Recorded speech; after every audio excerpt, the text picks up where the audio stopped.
in front. Yeah, in front.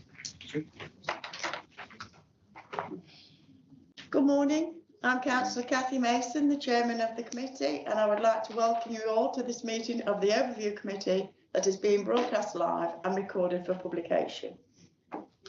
First item on the agenda, declarations of interest. If any councillor or officer has an interest in any matter on the agenda, you should declare it now. Please raise your hand now if you have an interest to declare. If you have an interest to declare, you should state what type of interest it is and give brief details. Thank you very much. Agenda item 2, minutes of the previous meeting. Has everybody had time to read the minutes? Has anybody got any problems with the minutes? Just show of hands then, please accept the minutes. Thank you very much. Agenda item 3, apologies for absence. I'd like to ask, sorry, if there's any apologies, please. Thank you. Yes, so I've had apologies from Councillor Terry Cox for other reasons, with Councillor David Smith here substituting for him, and apologies from Councillor Bruce Lawton for other reasons, with Councillor Jonathan Wheeler here substituting for him. Thank you very much. Thank you very much on that. Agenda item 4, the Financial Monitoring Report, period 11, 25-26. To note that the report is on pages 13 to 32 of the agenda pack, and I would like to ask Councillor Stuart Matthews, Cabinet Member of Finance and Resources, to introduce the report, please. Thank you, Madam Chair. It's gone a bit longer this week, so I do apologise. Well, I'll start with reminding that the budget for 25-26, reminding the committee that the budget for 25-26, the monitor of which we are here to review today, was the last budget by the previous administration. Period 11 financial monitoring report shows a forecast overspend of 1.7 million, which is currently projected. And if you look into that into a percentage wise, it's 0.025 of the total budget, which I think is a pretty good achievement. So congratulations to whoever was involved in that. The forecast continues the efforts of this administration has undertaken to deal with difficult financial context the council operates within. Members will note that the reduction from 4.2 million in period 10, which itself is a reduction from the previous reported deficit from period 8, monthly report, which was anticipated at 5.8 million. The significant overspend in adult social care services is due to the demand from increased numbers and complexity of case, which is in line with the experience of other councils. And in my 12 months in this job, I still can't find an answer to this. So if anybody else has got an answer on this committee or administration, please help me. Careful management by portfolio holders of the council's contingency, together with increased interest and grant funding through the year, has helped in the improvement of the forecast outturn. The details of the significant under and overspending is set out in the report. The report also continues to show that the increasing pressures on school budget due to the increasing demand and costs in the high need blocks. Again, another massive problem, which I'm sure everybody's aware of, and we welcome again any help or any advice or any thoughts are appreciated.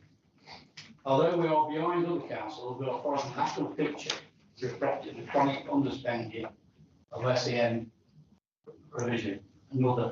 That's three wagons in one go. Committee members will recall that the budget meeting in February, I indicated that the government announced the resolution of 90% of local authorities ESG on these deficit occurred to the end of 25-26 by making a high need stability grant available. However, this is subject to local authorities submitting and securing the Department of Education's approval of an SEN reform plan, which we have every confidence the requirements will be met. But please remember, there's still 10% of that 100% we have to finance ourselves. In terms of the capital programme, this shows anticipated slippage of spending to next year of 19.6 million. And if you look at the capital programme, over the last 10 years, there's been an £81.8 million deficit in capital income coming in. The most significant slippage in transport and environment programme, particularly within the transport and environment portfolio. Explanation of slippage together with the variation of the capital programme are set out in the report. Committee members will also note the latest figure in the achievement of capital receipts. These are vital to support the finances of the capital programme. The figures quoted in Period 11 reported was 16.6 million. At the recent cabinet meeting, I announced that Councillor Walker Gurley and officers achieved very close to forecast with the year-end figure of 22.9 million. This is a vast improvement from previous year's achievements, but still not good enough. This technical document also includes information of cash management for the council. If I may, Madam Chair, noting that there have been some confusion and mixed messaging on social media recently, which I wish to take this opportunity to clarify. Rather than statements on ballooning of costs on adult social care, I would remind members that this monitoring report shows a vast improvement to the previous year, and the overspend on adult social care was 22.5 million. I'm grateful to Councillor Answer working together with the officers to manage this complex area during a difficult year, reducing it by 38%. I think that is in any industry, in any portfolio, 38% decrease is a good achievement.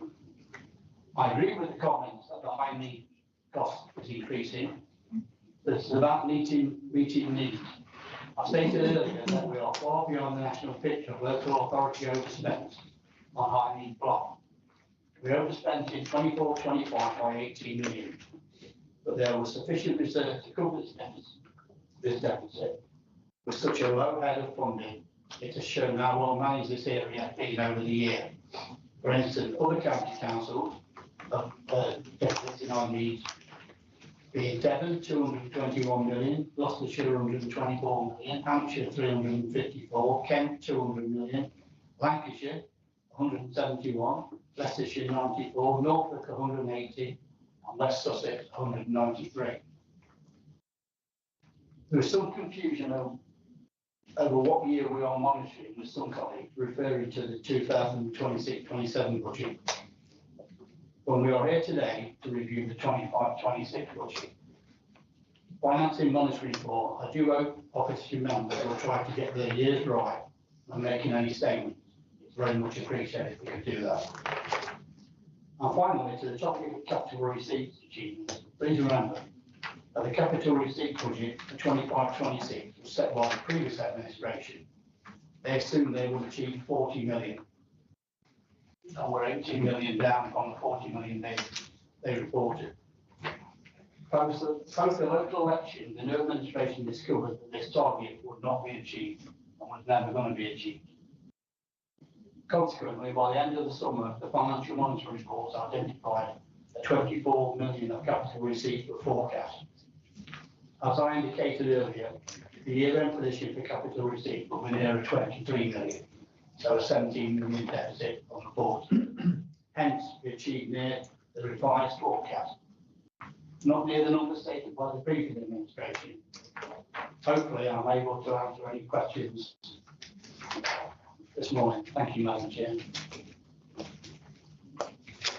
Thank you very much. Can I ask you, Nigel Stevenson, Service Director, Finance, Structure and Improvement, and 151 Officer, if he has anything to add. Thank you, Madam Chair. I think that's quite a comprehensive response from Councillor Matthews. Nothing else to add. I'd like to move the recommendations as detailed on page 14 of the agenda pack, and I'll second. thank you.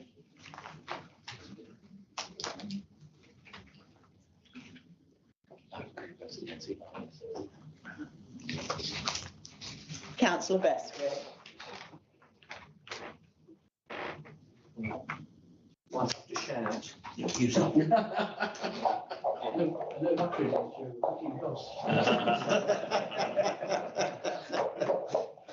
share a microphone, you know. Right, opening the baton again. So I've got a few points. I'll probably do one and then I'll let somebody else have a go, if that's all right with you, Chair, yeah? That would be lovely, thank you. So let's talk about the overspend on adult social care first, if I may. It's £13.3 million overspend at the moment. And I don't want to quibble with you, Councillor Matthews, but just in reference to the previous year, you quoted 22.8, that was pressure. The actual overspending was about 10 million. But anyway, here we are, we've got £13.3 million overspend at the moment. And as you said yourself, it's because of increased numbers and complexity of cases. I think everybody understands that. I think what we're concerned about is the forecast savings that you have in the adult social care on your own budget for 26-27. So are you able, in the light of these overspends, are you able to give us any reassurance on where, when and how the savings in adult social care will be made, especially in light of the current overspend and your own admission that you've got no answer to the increased numbers and the complexity of cases? Thank you. Yeah, I think I only wish I'd got a magic answer for you, Stuart, today. And but all I can tell you is that every portfolio holder, we're not silo managing this now, and it's their responsibility now. They are with the officers, and don't forget the 44 point. I'm sorry to digress from this, but 44.2 million efficiency savings, 80 million this year, was identified by officers, not the portfolio holders. So every part of every portfolio holder has gone through to every department to look at efficiency savings to bring this down. Now, if you want me to say to you today that I'm going to wipe off 13.8 million, I think you said, I can't give you that answer here and now, because I want to be honest with everybody. It's going to be difficult, and we'll review this. We're reviewing this monthly, but there are tractions and there are agendas and there are views to do this that we're working on. So that's where we are. Okay. that doesn't really give me any detail. But if you're not going to give me any detail, well, we're into our first month of our budget, and details will follow in time as we go through the budget. okay. I think that's the fairest answer to give you. Okay, but you can't give me any detail on where you anticipate savings to be. You know, I mean, what do you think, Nigel? Yeah. Sure. Just a point of clarification, the management accounts for 24-25 did show an overspend on adult social care of 22.5 million. Okay. Seems to be a misunderstanding of that. Not according to the papers. But we're talking about the 25-26 budget, which demonstrated there was an overspend of 13 million. This is in adult social care, which is down from the previous forecasting period taken as about 15. So as you go into the budget cycle, all of those factors were taken into account.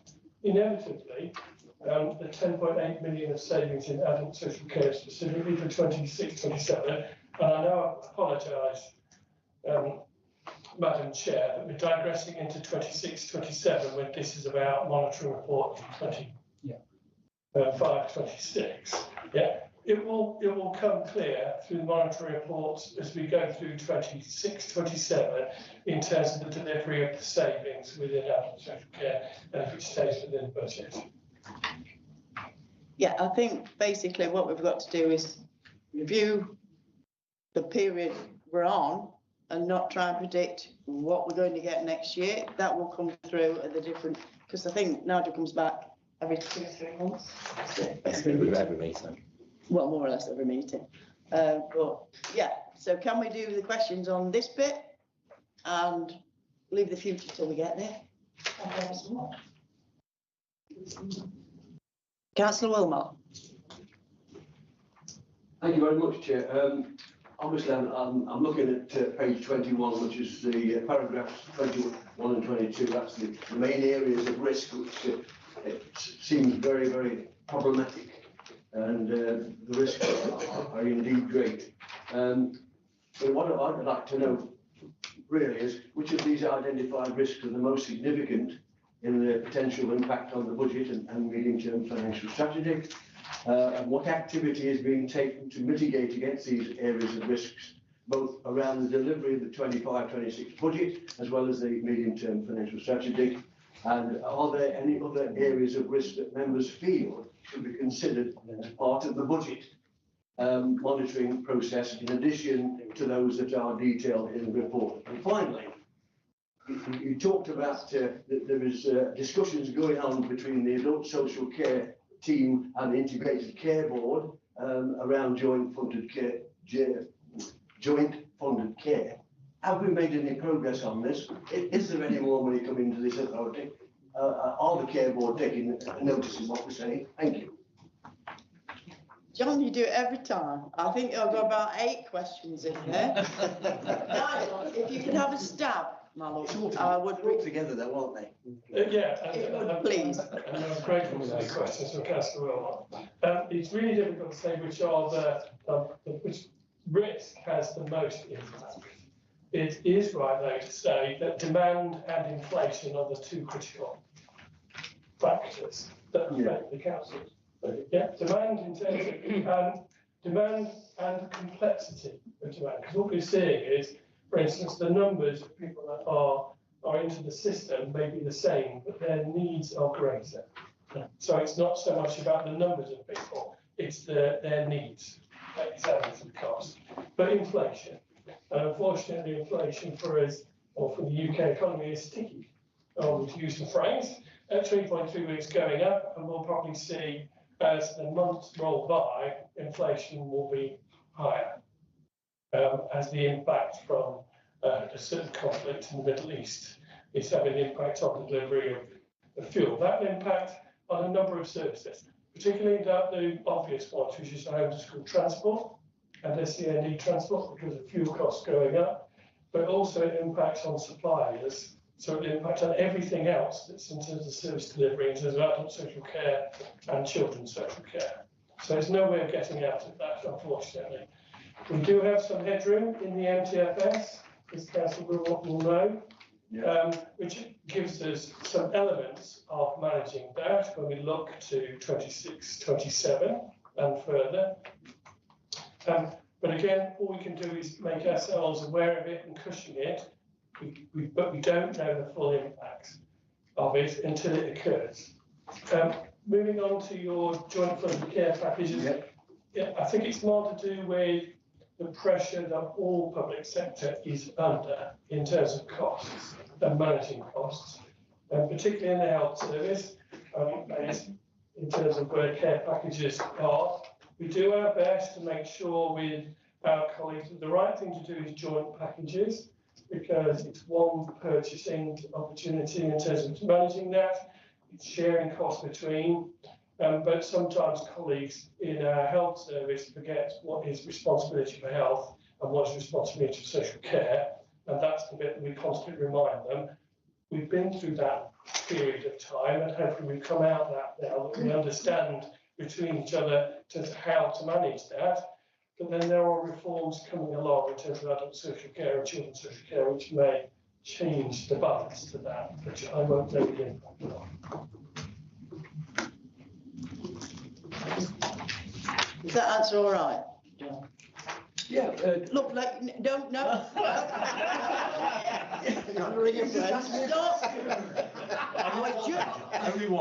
I was just checking that your concerns have been covered on that. You can always come back again. It's never have not come back to you, John. Councillor Smith, please. Thank you, Chairman. Just a point and a question, if I may. I believe, I haven't gone through all the previous agendas, I'm sure somebody else on the board can, to clarify, but normally in this report we have a point about the efficiency review, and I make the point every every meeting that it doesn't have figures or facts on, and it asks for that. But I know on this report it actually says progress with savings rather than the efficiency progress.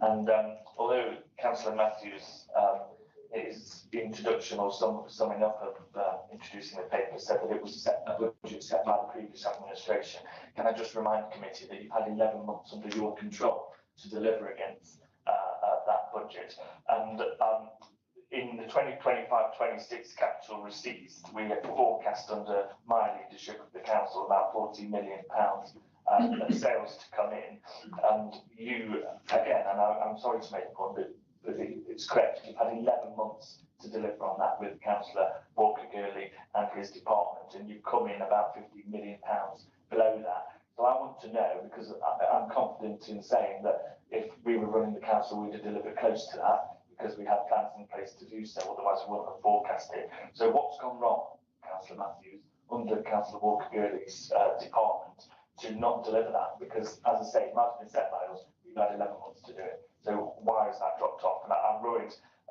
that capital receipts in future years are lower than they are this year, but we'll come on to that in further papers, as you said, Madam Chairman, at the start. So I just want to home in on 25-26, what went wrong under your leadership, please. Sam, I 100% agree with you. We've had nearly 12 months to, shall we say, improve and review and specify your budget. I think sometimes, you know, Sam, we've got to look at some of the positive things we've done on your budget. You know, 38% down on adult social care. You know, let's not always have a little bit of a dig at what we should have done and what we've not done. I think that's a little bit unfair, Sam. Now, capital receipts, my friend. There's nobody more disappointed than this administration and this portfolio that we didn't reach it. For whatever reason, I'm not going to speak for Councillor Walker-Gurley. I'm sure that at the cabinet meeting, full council meeting next week, you'll be able to ask him those questions. But all I can tell you this year, and I'll go back to your alternative budget. I think ours was £93 million, Nigel, the MTFS, and you were 123 million. And over the last 8 years, you've never reached your budget once. So throwing stones in glass houses, Sam, doesn't really work with me, my friend. So you know, let's be a little bit fair working with everybody. You know as well as I do. 12 months ago, I foolishly thought this was like any other business. And I was going to sit here after 12 months and say, I put £65 million in the pot, extra savings. It ain't that easy. No. And anybody who makes stupid comments about it being easy is a fool. And I think you said to me earlier, I see you kept your job, Stuart. Well, I think I kept my job because I think I've done a reasonably good job and I've been open and I've tried to help people and work with people. And luckily I've had my right arm man here who's been like a wife to me, a brother.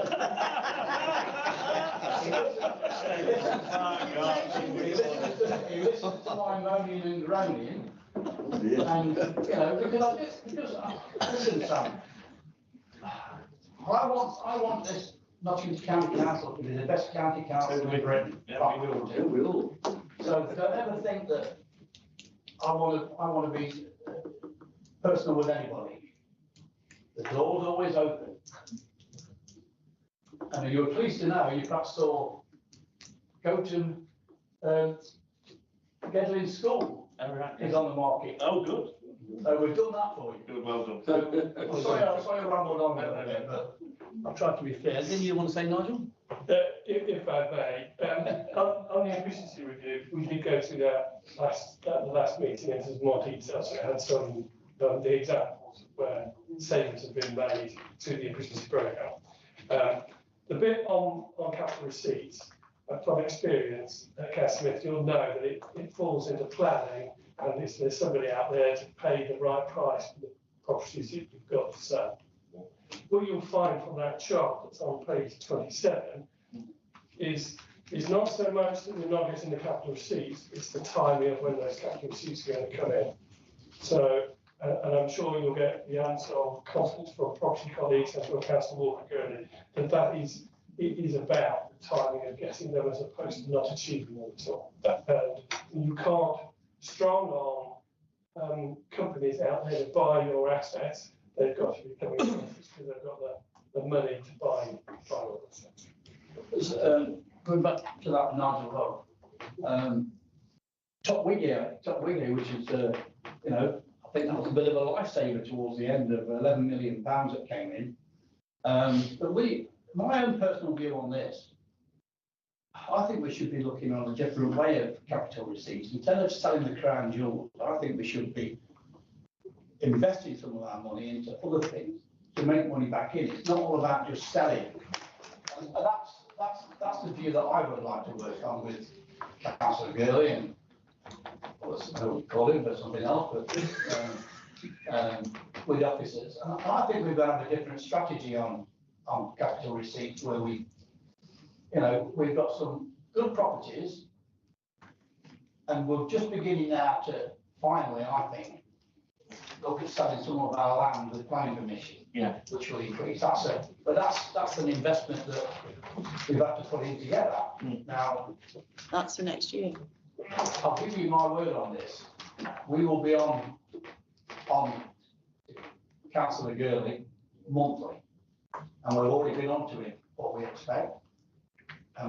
It's imperative that we get these receipts, otherwise we're chasing the backside for money every year, aren't we? So. Councillor Stott. Oh, sorry. I do apologise. It was Councillor Clooney first. Oh, is it? Okay. I do apologise. Right, yes, I think mine's okay, yes. Yeah, you're working. Thanks very much for the report. I so far it sounds like we've heard a lot of excuses, things about capital receipts, the efficiencies. We've still got a whole lot of detail. I totally agree with Councillor Smith on there, and I make that note too. I'm a bit concerned about the investment in other things because I'm not sure that's what we should be doing with the taxpayers' money. But anyway, I did have a specific question about paragraph 6, where it mentions that there's been an underspend on some funds. There's underspent grant money in the discharge and market sustainability and improvement funds, and I wanted to know what that was about. And if I may have another little question, and we notice there's an awful lot of mention of slippage in the capital programme. I believe it's mentioned 34 times in this report, and just a little bit more detail about how come that slipped so much this year. Thank you.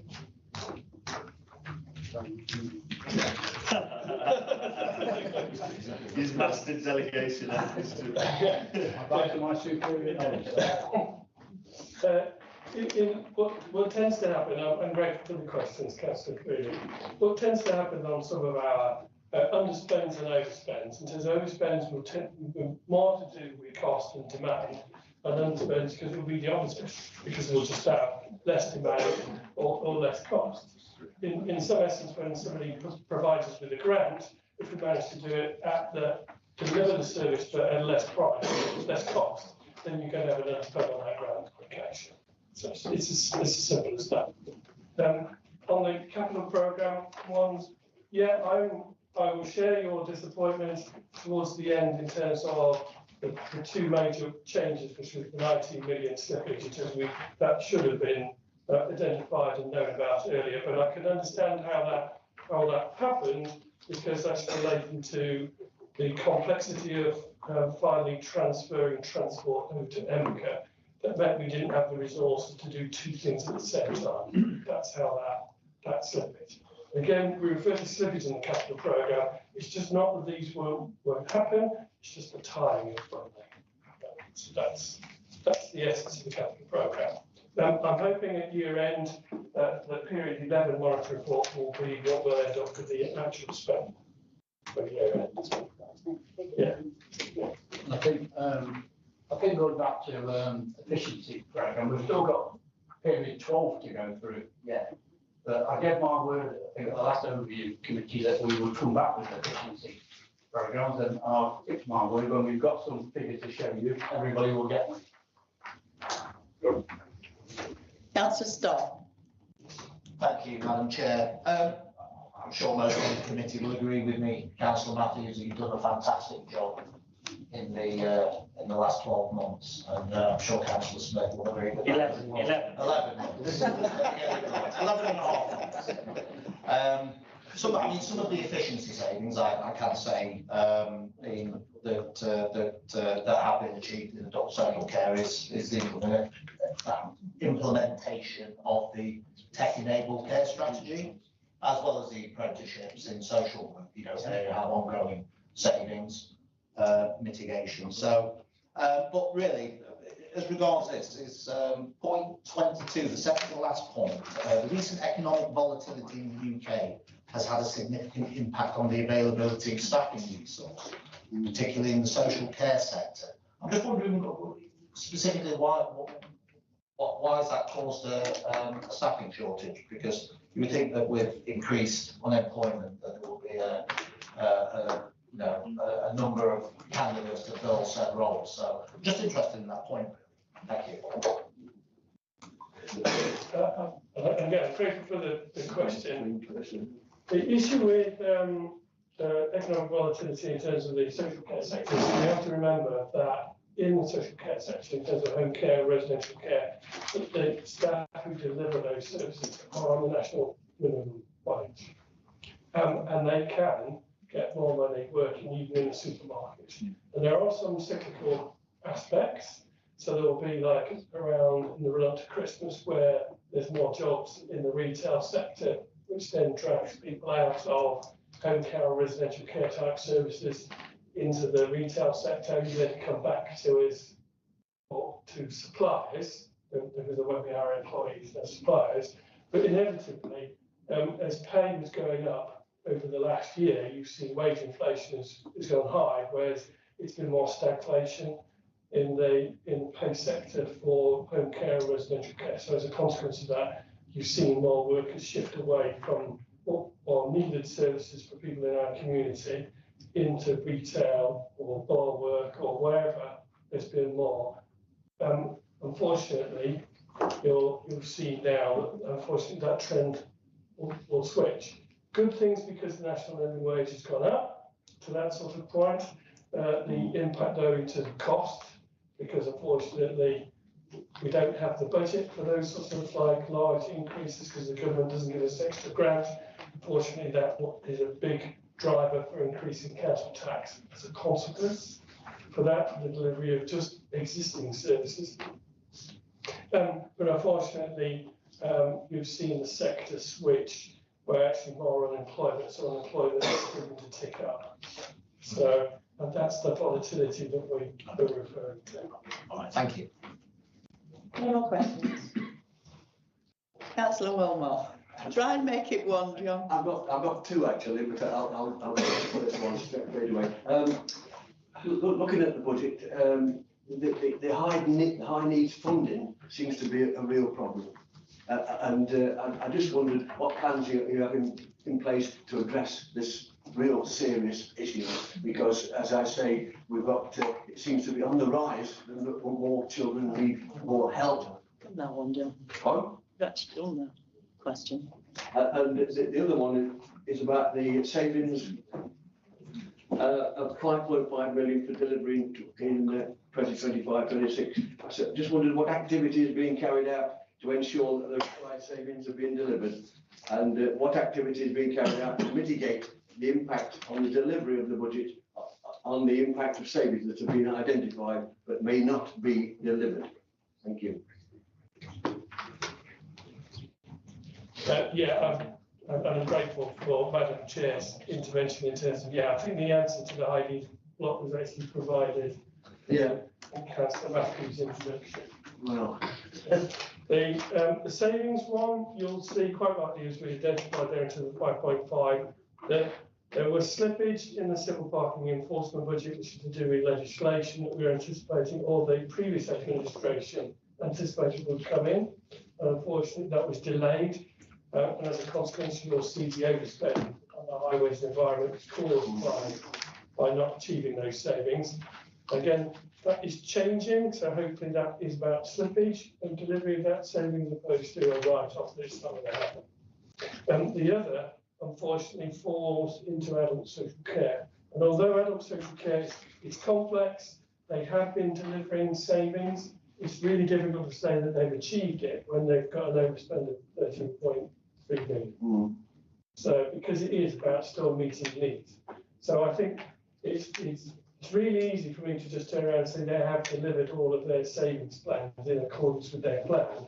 When demand then goes up and the cost of meeting those means you've got an overspend of 13.2. But colleagues in adult social care do believe that they've delivered on their savings plans that were in the original, but unfortunately have been outstripped by that. Basically, I think that's why they're overspent. Councillor Clark? Oh, can you start off? Councillor Wilmot? John, you. Sorry. Thank you, Madam Chair. It's just a quick question relating to children education and SEND.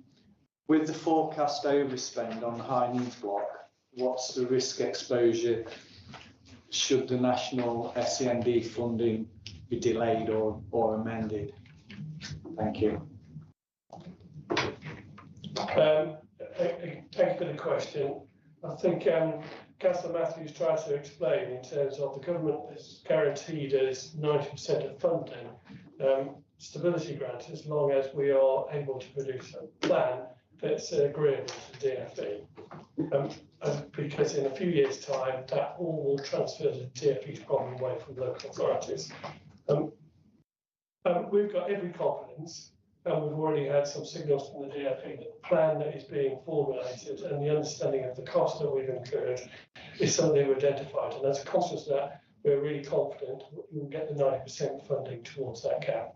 It still leaves us with less than the 10%. And again, we also have to recognise that the government has only made that announcement for 25 deficits up to the end of March 2026. They've sort of intimated that they'll review it, and would it be wrong for us to assume that it would be fully met or 90% again in future years? The good thing, though, is you have a plan. It's really difficult for the DfE then to say that you've not actually met the plan, so we don't provide the funding for future years. And it is just demand. But it's, as Councillor Matthews indicated, that the numbers out there in terms of local authorities are eye-watering, and they will far outstrip where our overspend will go in 26, 27, because that's what we'll have an overspend, because we've got no reserves and we don't have the funding. And as Councillor Matthews also indicated, you also have to remember that the Nottinghamshire is one of the lower per capita funded local authorities towards their high needs block. So officers and members need to be congratulated on the way they've managed that situation over the years to this point. Councillor Smith. Thank you. Just paragraph 30, Nigel, page 24. It says that we've been successful in getting some Section 106 money for school place project at Lee Mills Primary School. As a former Cabinet Member for Education, I know that would definitely cost more than 700,000 that we got in on Section 106. So I just wondered, I know I triggered a review into the rates of Section 106 that we charge for school places with the Property Department last year or the year before, when inflation started to rise under the distrust of government. And I wondered if we're still doing that again now and regularly between place and education, because it never, Section 106 costs never cover the cost of the actual build, and then they have to take that out of the capital programme, which has been alluded to earlier, results in slippage all over the shop. So I just wanted to know if we have done an inflation review on those fees, and if not, can. Again, good question. I think that's a constant issue in terms of reviewing of fees. And again, that would be in light of the cost. And we'll probably see the cost of delivering in terms of the capital programme going up as a consequence of supply and oil costs going up. So it will be quite right for us to do another review to make sure. Yeah. In terms of that 106 for the Leans Mill, you will also be pleased to know that we do get SEND capital funding. Yeah. So it doesn't draw on borrowing to actually meet the cost of that. that side. Thank you. Is everybody done on that subject? No? Councillor Clooney? I just wanted to mention one more thing. I know it relates to next year, but you're saying about not getting any extra money. And this was in terms of the wages going back a little way. I believe we're getting quite a big amount of extra funding from the Fairer Funding Review in, that's it, I know that's in 26-27, but I believe we'll be getting more funding from the government as a, you know, on top of what we've had in the past. Again, although we're drifting into the future, you're quite right with the Fair Funding Review. Nottinghamshire County Council, I would state, is getting the funding that it should have had for a number of years. Yeah, which is not therefore meeting the cost of future need. It's actually trying to catch up with the need that we should have been meeting for a number of years in the past. Any more questions on that subject? One thing, Go on, let's do it. I think what I've learned over the last 11 months, we're still on period 11. I'm sure that the previous administration, gentlemen who've been there a long time, we're always short of money. I think this administration, and I'm sure the administration before also did the same thing. Just trying to use that magic word that we did on budget day, balanced budget. And I think as near we can get in the next 12 months to a balanced budget, I think that's a fantastic achievement for any administration to do. And I think sometimes, instead of being overcritical with each other, I think sometimes we should compliment each other on the work everybody's done, from the officers down to the members to the opposition and other holders working together to try and reach a balanced budget that we all work so hard to balance. Thank you. Councillor Chowdhury, I'll let you the last one on this. Madam Chair. First of all, I'd like to thank Stuart Matthew Councillor. He's doing a fantastic job monitoring this report. And look at the last 11 months. He put good effort and with expertise from our councillor. I can't see any scrutinies in this monitoring, so well done. Thank you very much. Thank you. He'll pay you later. I'll just say one thing. Just about, we have got budget monitoring again at the July meeting, and that will be, members will be excited, that will be on the 26-27 budget. So if I can take show of hands on that, to accept the recommendations. That's passed, thank you very much. Agenda item 5, the implementation of the recommendations of the scrutiny review of the blue badge processing. I'd like you to note the report is on pages 33 to 38.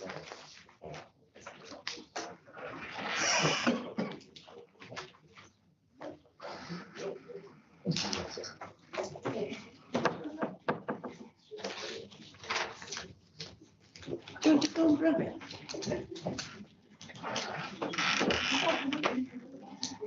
Sorry.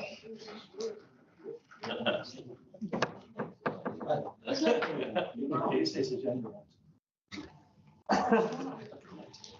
Is it good? Sorry. Nice try, Jen, nice try. He's taking a video 11 months now. He's keeping out his still at the blue badge report. This is a good news story as well. Oh, I apologise, Madam Chair. I was busy reading, I didn't even That's a see yellow it. card for me. No, blue. Another one. Right, well, Blue one. agenda item 5, to note the report is on page 33 to 38 of the agenda pack. And to ask Councillor Stuart Matthews, Cabinet Member for Finance and Resources, to introduce the report.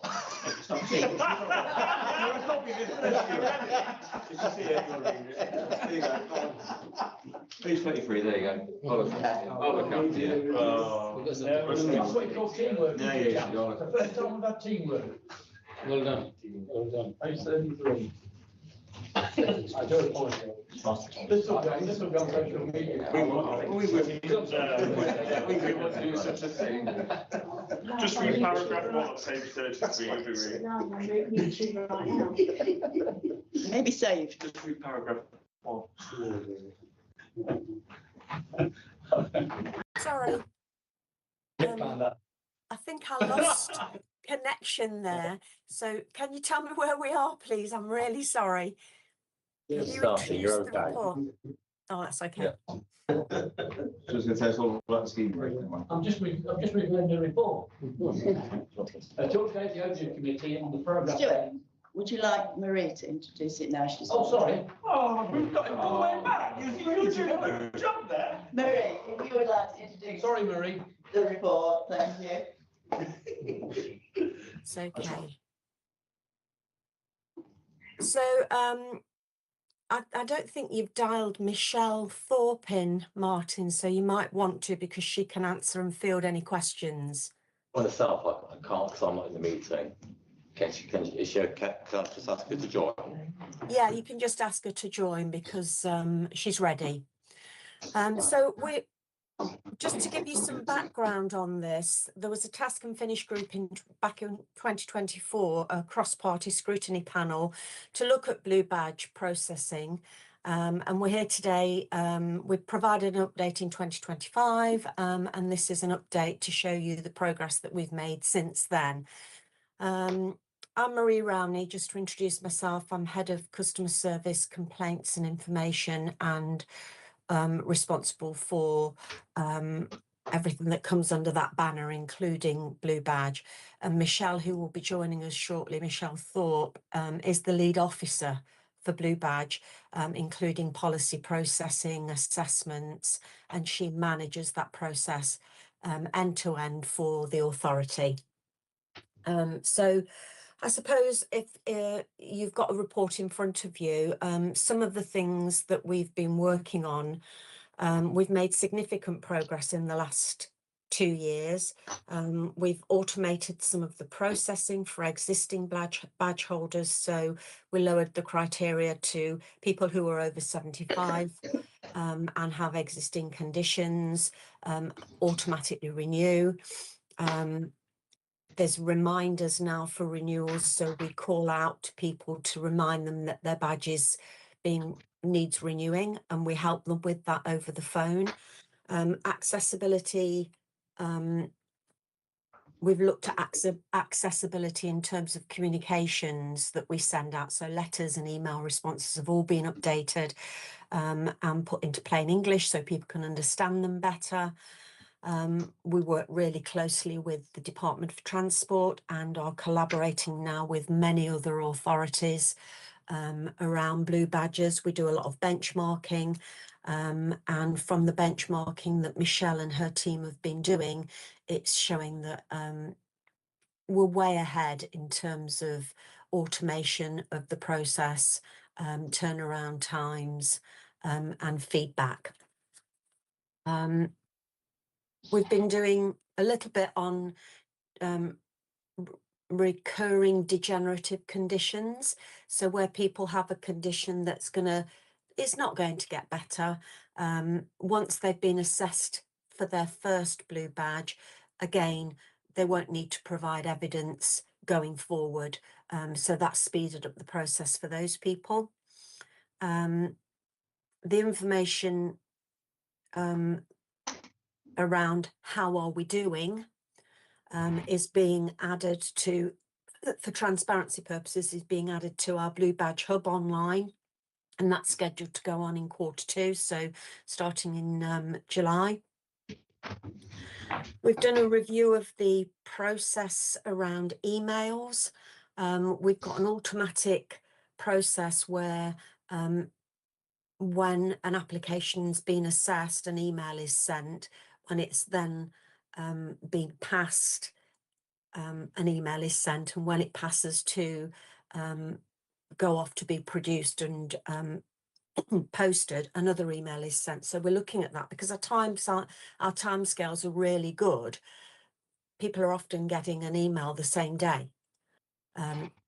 we've recessed it and it's gone to the, so we're looking at that. But although it's a minimal, you know, because SMS texts and things like this only cost us less than a penny to send a text. But as Tesco says, you know, every little helps. So we're looking at reducing the amount of text that we send out. There's work being done with community groups. This was one of the things that came out from the Task and Finish group. So with Michelle and the team have done some work with the dementia and Macmillan, because educating people on the Blue Badge scheme itself is a key thing to make sure that people complete the applications properly. They understand what the Blue Badge is for, because it's not a disability badge, it's a mobility badge. We've started to do some work with MCA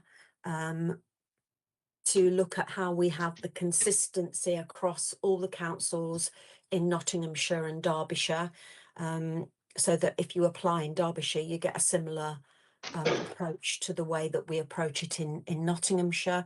That's on hold at the moment because it needs someone at MCA to pick that up and work with us, and also with LGR, we're not quite sure how that will fit in. So although we're still working with the individual councils on consistency, we're not doing it as much as we think we should be.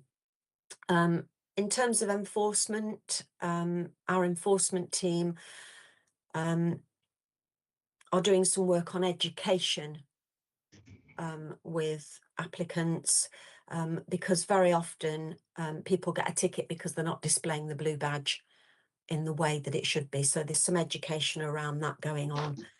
So there's an awful lot of work that we've done. There's still more to do. It's a journey that we're on, and we don't stop. Michelle and her team work really closely with other councils and the Department of Transport to make sure that we are complying with the legislation and we are fair, and we're following their guidance. So I suppose it's over to you to see whether you have any questions that you need answering around Blue Badges. We'd welcome the opportunity for any of you to come and meet the Blue Badge team and ask questions directly. Michelle and the team make a really good cup of tea. That's it. Thank you very much, Marie. Would Michelle like to say anything at this point?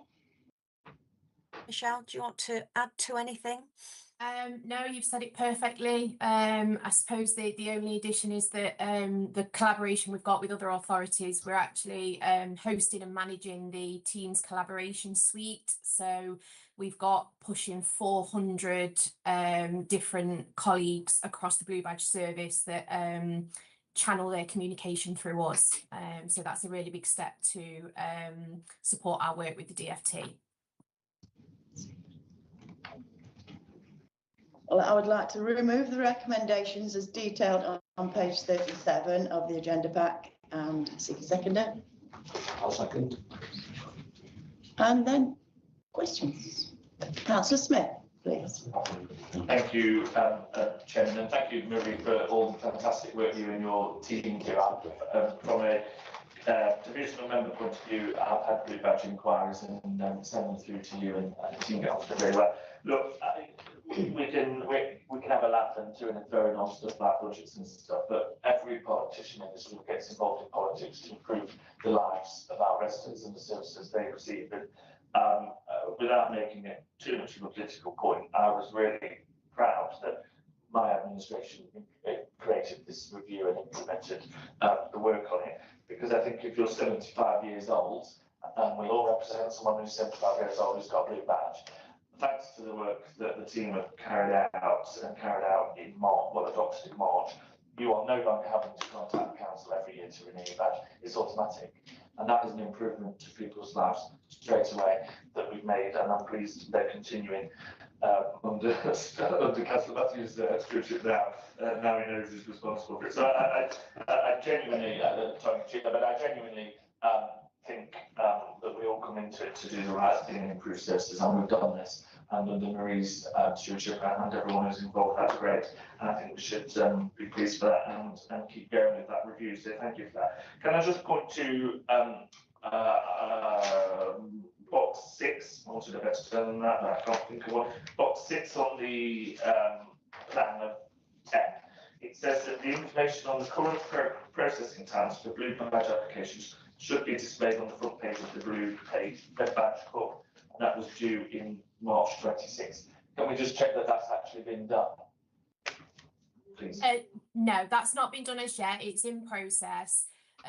What happens is the national average for a blue badge application is up to 12 weeks. We already exceed that and advertise our processing time as up to 6 weeks. But most commonly we're in 1 to 2 weeks. So I actually would like to make that a live processing time that gets updated weekly, where we can say, if you submit your application this week, you can expect to receive your decision within 1 week, 2 weeks, and update that every week so that the customer's got a real-time idea of when they'll get a response. And that prevents them having to chase and ring the office or contact counsellors. So when do we, if we're going to miss the March deadline, when do we expect that to go live? In Q2, so sort of July, August time. Councillor Smith, the turnaround times are on the website, but what we want to do is make sure that it's a live feed so that as the times change, so if we get a busy time, for instance, it might go to 8 weeks, and we want that to go live so people get real-time figures. It's not that they're not there, they are there, but they're saying 8 weeks at the moment, and our turnaround times are a lot quicker than that. So we want to make that a live feed. Yeah. Fantastic. And that's the work that's going on. Great, thank you, and thanks again for all you do. It's fantastic. Thank you.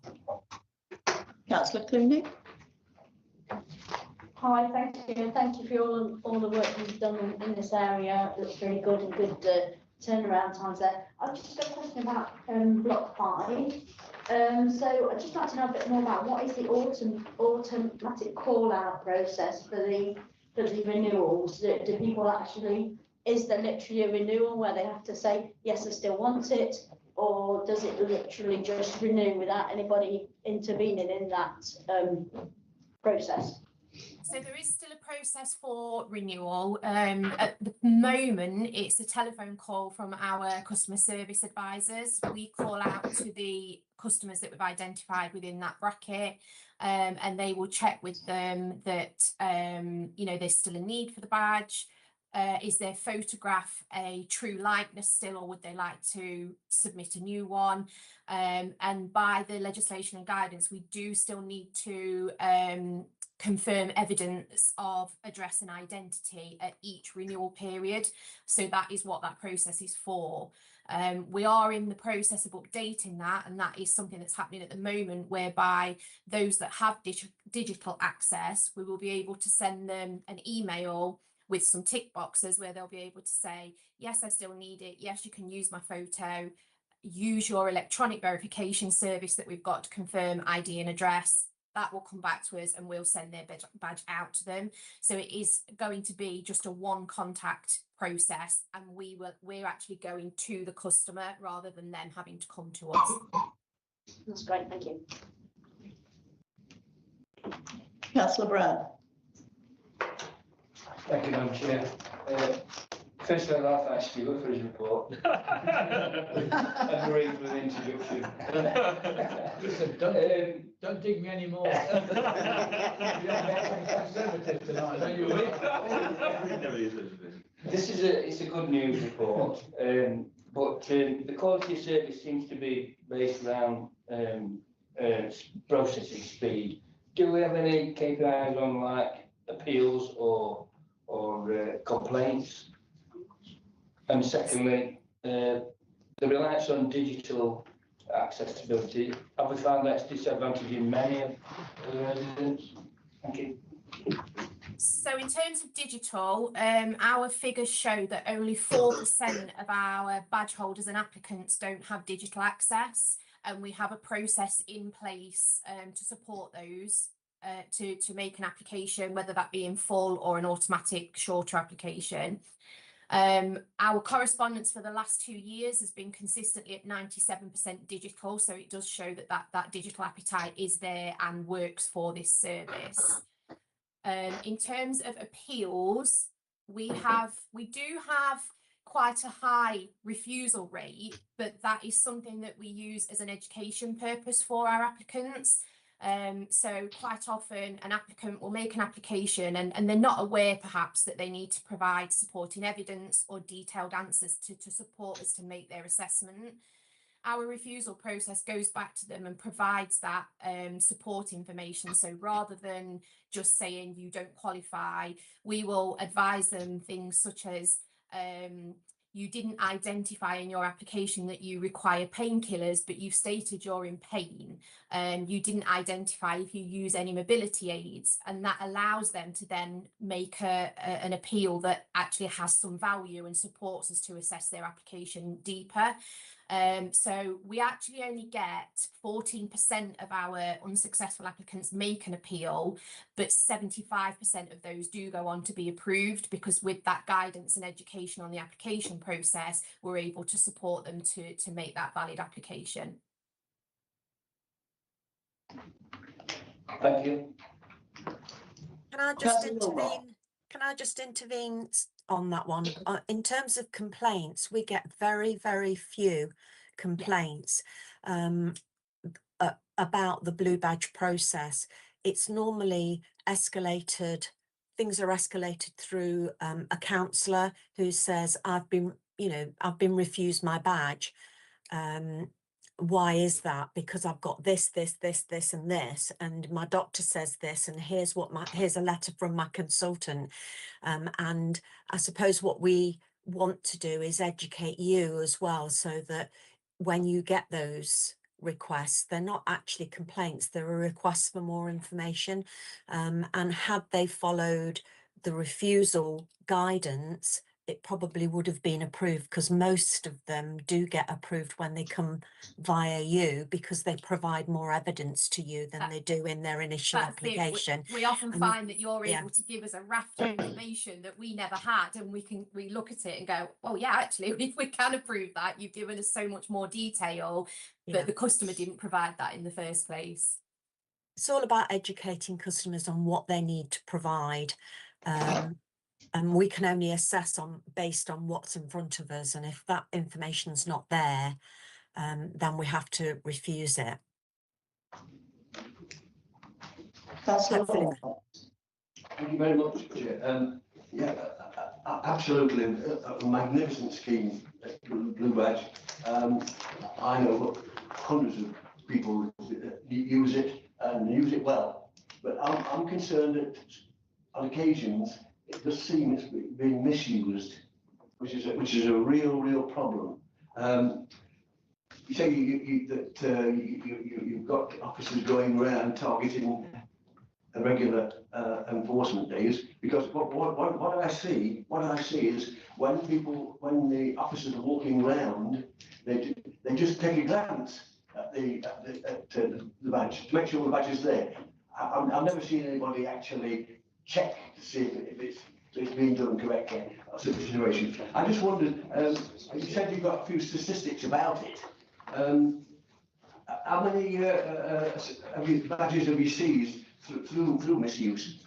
Have you got any position on that? And has there been any prosecutions against anybody which is vagrantly, properly and seriously misused the badge? Thank you. Okay, shall I take that one, Michelle? We work as two separate teams, which is, so the enforcement officers work under our central processing unit and report into highways. This is only hearsay, but as far as we know, there are very few that get seized. There are some. Those numbers you would need to get from the highways team, but Michelle and I could probably get those for you and then circulate them after this meeting. And the misuse, there's not a lot of fraud fraudulent applications, because we'd normally pick those up at the application stage. But I agree, there is some fraudulent use of the blue badge. So I'm using my mum's blue badge, for instance. I'm not, but you know, people are using the mum's new badge, or they're just nipping to the shops, but they're doing it for the mum, so they're using their mum's badge to do so.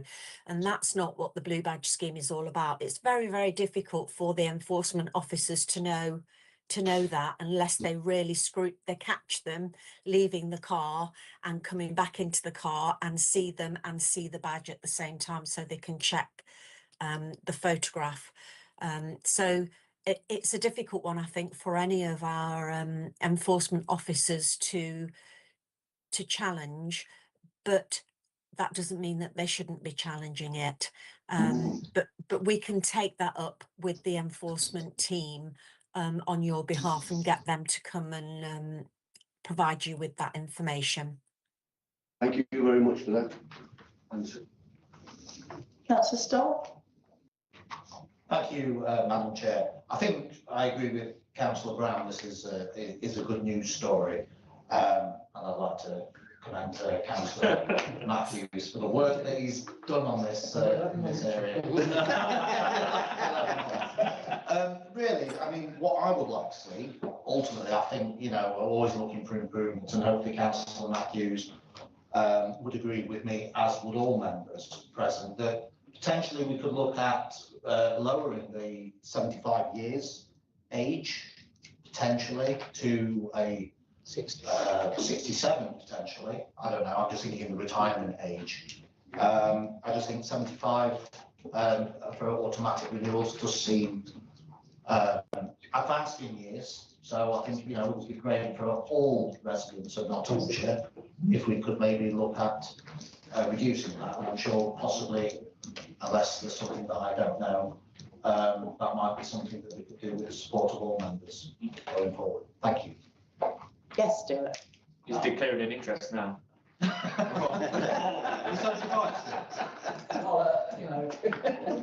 I'll put more work into this blue badge.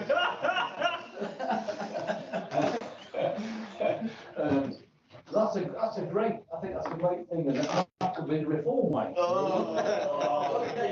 Get it on. Come on, Stuart. You shouldn't come back now. But one thing I would like to pick up on my vast knowledge of blue badges. I read recently that driving licences are being more inspected at 70 onwards now for people being fit to drive. You know, due to the sadness of that. I think there was a lady who was killed in Worcestershire, and or she killed somebody in Worcestershire, and he shouldn't have been driving. And the second point is, are the blue badges renewed once a year or every 3 years? Every 3 years. Every 3 years, and it is something that has been raised within the Department for Transport for consideration to extend that to 5 years. So technically we know monthly, yearly when a new badge wants renewing. So that should be quite easy to follow, shouldn't it? Really, you know, if the badges are renewed, shall we say, on 1st of January, 1st of March, April, that should be a simpler way of making sure that the badges are renewed and they're not having to wait, what was it, 4 to 6 weeks and 1 to 2 weeks. So that should be a lot easier to monitor it. Is that correct? Yeah, so all renewals are contacted. At the moment, we contact them within the 12-week period, but we will move to the 6-week period to support our processing times. So we would contact somebody 6 weeks ahead of the current expiry date on their badge, process their application within that 1 to 2 weeks. So they still receive their new badge 4 weeks ahead of when they will actually need it. So there's never a time where they're without the badge. The current badge runs to say the 31st of the month, and the new badge will start on the 1st of the month, and they'll just have continuous coverage. Well done, you're doing a great job, and I shall come up on my monthly visits to see you and monitor you. Thank you. Just a really quick one, I'll hand over to Maria in a second. Councillor Stott, obviously there's no one here that was part of the actual review, but the actual age when it's automatically renewed was considered by the review group, and they did consider lower, but they stuck with 75. So I'll just hand over to Marie that can give a bit more details of why members thought that was like the best age to keep it at for now. I think it was down to some of the guidance from Department of Transport. Yeah. There was a review of the numbers that would how that would impact us in terms of numbers, and some people who are of that age are very fit and active and have a badge for a short term. Then when they're reassessed, they're not renewed. Because things have improved, things have got better, they're on better medication, their mobility's improved. So we looked at that and felt that 75 was a more reasonable and realistic renewal age. That doesn't mean to say that we can't look at it again. And Michelle and I'll get our heads together after this meeting and have a think about that. I think the other thing that we've got to balance is the amount of parking spaces that we have in Nottinghamshire, and how that will impact that. But again, we're open to any suggestions that you have, and any improvements that we can make. We will look at them. Madam Chair, can I add to that? Of course you can. So thank you for the hard work, Maria and Michelle, which sounds like some really positive outcomes here that will be really making a difference to our residents' lives. And I think coming from public health and health and wellbeing impact, I think we shouldn't underestimate the impact that not having to worry about one of these things can have on our people. So thank you for that. In terms of the age conversation, I was just going to say, from a public health point of view, we have a lot of data about understanding when people are more at risk to get a number of long-term conditions or be at high risk of frailty, for example. So if it's helpful, Maria and Michelle offline, very happy to link you up with some of the analysts that we've got in the team, because we've got some really good data that links into the health data around when people, the number of long-term conditions people have, what level of frailty they have, that will help give you a more guided assessment in terms of what you might want to do in terms of that age bracket. So very happy to help you. That'd be really helpful. Yeah, absolutely. Thank you. Thank you. Councillor Brown. Yeah, just a point of information really. Has there been any, with an ageing population, have we seen a yearly increase in demand for mobility badges or not? Yes, yeah, it increases each year. I mean, sadly, some people pass away, so they don't need their blue badges anymore. But the demand does increase year on year with the ageing population, because people are living longer and using their blue badges for longer, and therefore renewing them for longer. And along with that, we get new applications each year too. Particularly now we've got the mobility elements and the hidden disability element to Blue Badge, which came into force. I can't remember when it was, Michelle. August 2019. I knew you'd know. I knew you'd know. Yeah, so 2019, there were additional criteria around hidden disabilities for children and adults to have access to Blue Badge. To a blue badge, so that increased the numbers initially, and what we see is a cyclical. Every 3 years we have a spike around. So 2019, when we had that spike, in 2022 we had the spike again because they were renewing. But we do see a cyclical increase year on year. I think we're doing around 20,000 on average. Can't remember how many we did last year. Last year we processed just over 29,000 applications. Oh, lot higher than I thought. I've been on the Blue Badge team since 2012, and when I first started, we were processing around 15,000 a year. Yeah, I know it's doubled. Yeah. Thank you. Councillor Chowdhury. Thank you very much, Madam Chair. First of all, I'd like to thank you. You do a fantastic job last nearly 1 year. Also, I'd like to thank Marie and Michelle. Your report, after reading this report, is fantastic. What I can say is few areas just highlighted. For example, you said, oh, it's a fantastic idea for the recommendation for the DFT. And also, do you have any communication with abusing the system, connection with the DVLA, with this matter? You know, like for example, this badge, and some people could be, using the, system. This is one question, and also I'd like to thank the previous administration for bringing this report to the highlight into NCC.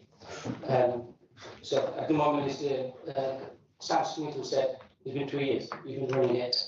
So thank you, and from now we're going to take it on and make sure everyone is happy. The local community will be happy, enjoying the report, and Stuart Matthew, the councillor, has done a fantastic job. And thank you once again. And I just asked this question for the DBL collaboration with the home. Thank you.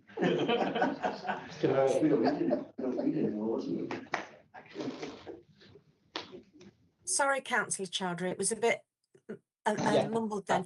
Are you asking about the system? Yeah. The system that we use? You said is going to come out in July. Yeah, the system that we use is owned by, it's the Department of Transport system. So whilst we can influence it, we can't make changes. And Michelle's doing an awful lot of work with the DFT to try and make it more user-friendly and easier for residents to use. Actually, it's pretty straightforward if you follow if you do follow the process. We don't produce guidance for it, but there is guidance, I believe, online when you're filling in the application online. I'm not quite sure if that answers your question. Yeah, like for example, there's a lot of people with disabilities that might apply for it, and they might qualify or not qualify. Do you have any connection with the DVLA in that situation? No, okay. We don't. That's my question. Yeah, no, we don't.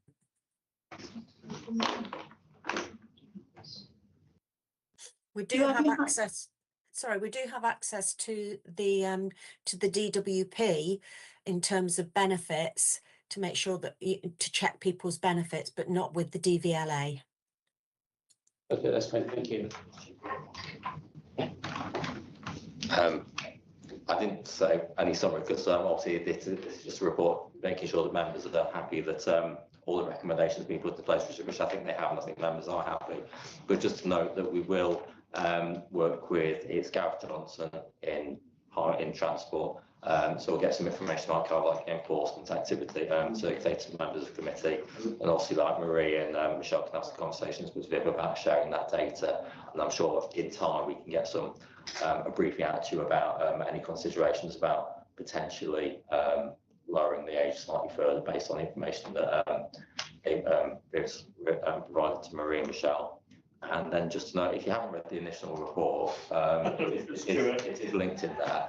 Even though it was carried out over a year ago, it does provide a lot of like really useful information about the service. It was a really positive review. So if you haven't read it, please read it. Obviously, bearing in mind that things have moved forward even further since where we were when we did the work back in, I think it's like November 24. Thank you, Martin. Is everybody happy with that one? Can we go to the vote, please? Show of hands. Accept. Thank you very much. Agenda item 6. Thanks very much. We'll leave you now. Thank you very much. Thank you. Bye. Bye. Agenda item 6, progress in delivering the Nottinghamshire and Nottingham self-harm and suicide prevention strategy. This is not me as well as him. No, you're okay. To note that the report is on page 39 to 52 of the agenda pack.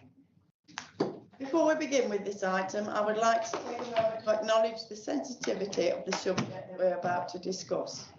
We will ensure our discussion is constructive, compassionate and mindful of everyone's well-being.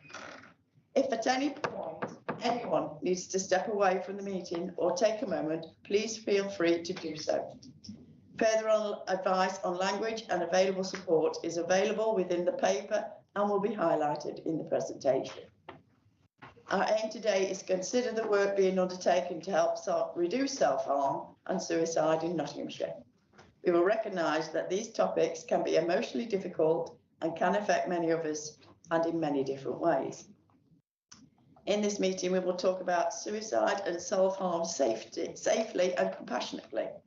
This means using clear and non-sensational language and focusing on hope, recovery, and the actions that we believe can help to make a positive difference. It is important to use non-stigmatizing language to avoid discussion, individual cases or experiences, and not to discuss particular methods or locations. The purpose of the agenda item is to review progress against the local self-harm and suicide prevention strategy. As a public meeting, Overview Committee is not the appropriate forum to discuss individual people or deaths by suicide. This is important to be respectful and compassionate to the families and friends of the people who have sadly died by suicide. Thank you for your indulgence on that. And I would like to ask Councillor Dawn Justice, Cabinet Member for Communities and Public Health, to introduce the report. Thank you, Madam Chair. I'm introducing this report to provide an update on the ongoing work to deliver the Nottingham and Nottinghamshire self-harm and suicide prevention strategy. This is a subject that deeply affects individuals, families and communities across our county. Between 2022 and 2024, 237 people in Nottinghamshire died by suicide.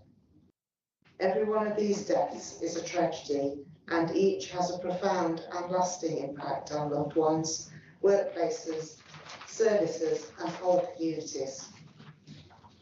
Our local partnership remains committed to reducing self-harm and suicide. This work is guided by our strategy and by our suicide prevention charter, which was co-produced with people who have lived experience of suicidality or bereavement by suicide.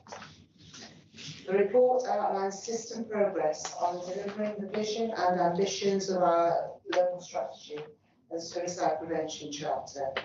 This includes people working and volunteering in Nottinghamshire attending suicide prevention and self-harm awareness training. And I know that that's been carried out here at the council by Harmless, and those members who've actually taken part in that gave positive feedback that it was really useful and helpful for members in their roles. There's also investment in community-based mental health wellbeing projects, continued growth of the Not Alone programme to provide trusted mental health information and signpost people to support.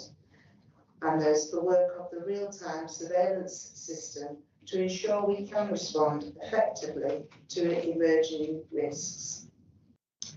Our message is that suicide prevention is everyone's business and that hope and recovery are possible through our continued collective efforts.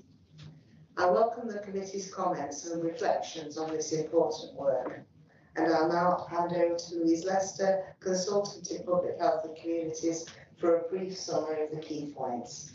Thank you.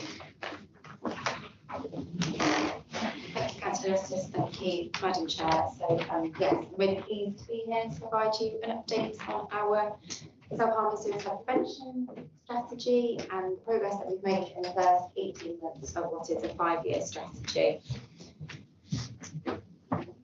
So, as we've covered already, but just to reiterate, we know that talking about suicide and self-harm can be difficult and can affect many others in different ways. So, as we've mentioned, please take time out if you need to do so. We've also included some resources here for anyone that needs them, either in the meeting, after the meeting, or for others.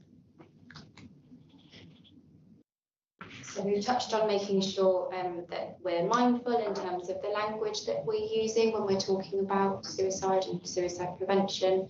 So there are some phrases and terms that are more useful to use on the left-hand side and those that are more unhelpful on the right-hand side. And again, just a reminder and to reiterate, it's a public forum, so please do be mindful about that. We won't be sharing any details about individual cases, methods or locations. So as we've covered, this is the kind of core vision that runs throughout the strategy, and that statement around it really being everyone's business. And we want people and organisations to understand as part of that how they can promote wellbeing and reduce suicide and self-harm. And the strategy is underpinned by 4 strategic ambitions.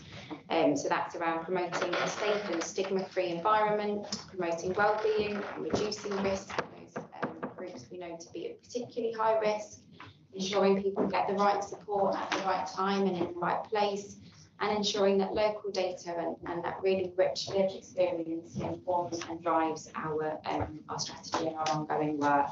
So the report details the progress that we've made under each of those areas, and also some of the things that we're going to continue to do, and I'm going to cover just a few of those in the next few slides.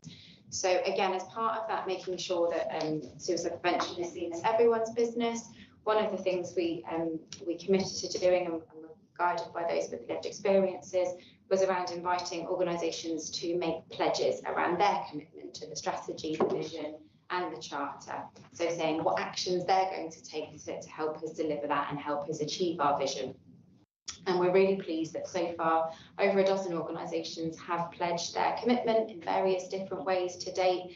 And that includes organisations such as Nottinghamshire Police, the Healthcare Foundation Trust, Nottinghamshire ICB, our local suicide prevention charity Harmless, and a number of other voluntary sector organisations. And there's just some examples there of the types of pledges that we've received from organisations. So in terms of progress, we have a training offer that is available for those working and volunteering across Nottingham and Nottinghamshire. And so far, a large number of people have attended that training, and that's enabled them to increase their knowledge, kind of competence and practice. And that's part of that promoting that safe and stigma-free environment. So encouraging people to know what some of the signs might be, how to talk about it and feel comfortable talking about that. And the evaluation of that training is really positive in terms of what we're hearing back. We've also funded a number of sort of small grant projects across the county and the city, because we work in close collaboration with Nottingham City around this. And again, that's promoting the wellbeing, particularly in some of our at-risk groups that a previous strategic needs assessment and the strategy have highlighted. We've also continued to expand the All Age Not Alone resource, so hopefully everyone is aware of that, but if you're not, that is a brilliant website that provides support and also signposting to some of our mental health services across the county, and that again is enabling people to make sure they've got that right support at the right time. We're also continuing our work on real-time surveillance, so that's the information that we receive, the local data that we receive around deaths by suicide, and that enables us to respond to emerging risks in kind of real time.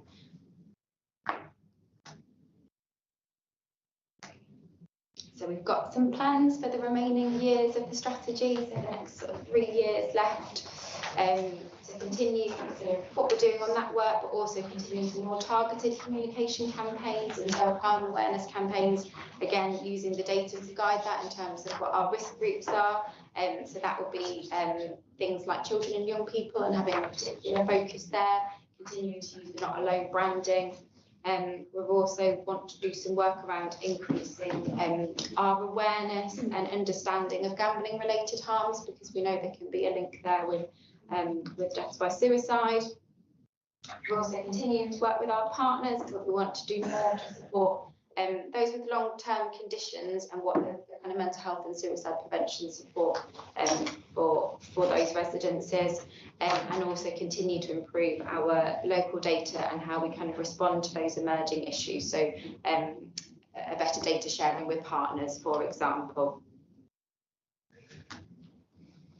So we've just pulled out a couple of things that everyone can do to help prevent suicide, in that theme of kind of hope and also recovery. And I'll come on to a couple of resources. So there is a locally developed resource pack that's available for all councillors. Democratic Services have got a copy if you would like it. And that includes this list of things and other things that that you can do to help. So that's around kind of knowing the signs, and again the training that is available both through the Zero Suicide Alliance, and there's a link there, but also the councillor training that we've referred to will support in that. And then it's about knowing what those local services are, what's available, and what you might be able to signpost people to, and then also sharing resources and information. So the training I've touched upon. We commissioned Harmless, who is that provide some of those sessions specifically on suicide prevention, self-harm and mental health awareness.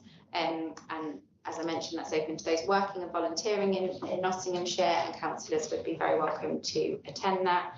The Zero Suicide Alliance training is an online training resource. It takes about 20-30 minutes to complete, and is a really good resource. I'd encourage everyone to have a look at that. There is a second date organised for those that missed or weren't able to make the elected member training. And as Councillor Justice said, I think that feedback was really positive around that. And then just quickly, in terms of resources, we've got and continue to develop a lot of sort of comms material, whether that's posters, little leaflets or various bits. We've got a couple of copies here, but you can always get more if you think they would be useful out in your communities, and we'll continue to develop further. So there are videos and things that are available online as well. That is it. So that's where the strategy, all the information is, it's all on the website. So everyone can have a look at it. Very happy to take questions. Would any other officers like to add? Vivian? Thank you, Madam Chair. Thank you, Louise and Lucy, for a tremendous amount of work. Just really wanted to acknowledge the fantastic work that's been done to date, and acknowledge that every death is a tragedy by suicide. And I think we really shouldn't underestimate the impact that is having on our families, our communities, out in Nottinghamshire. And you'll see in the paper that evidence suggests that each death by suicide has an impact of potentially over 135 people. So we know that this is something that touches up many of our hearts, and that we've got some great progress to date. I just wanted to highlight the fact that there's a really strong co-production element of the work that the team has been doing, whether that's through production of the Suicide Charter, but also through the continuing network that you will see is talked about in the report. And I'm really keen to encourage members within the room around really thinking around how you can support this. Together, this is something that we can help prevent collectively. And I think, as I just mentioned, I've also been on the training by Harmless, and it's really well done. So I really encourage those of you that haven't had the time to do it to sign up, and obviously we've got that date in June for you. But just a real thank you to the partnership, the network, and colleagues in the room for all that hard work. Thank you. Are we all done on that? Yes. I'd like to move the recommendations as detailed on page 45 of the agenda pack and seek a seconder. Excuse me. And I would like to open the floor for debate. Councillor Bestwick. Thank you.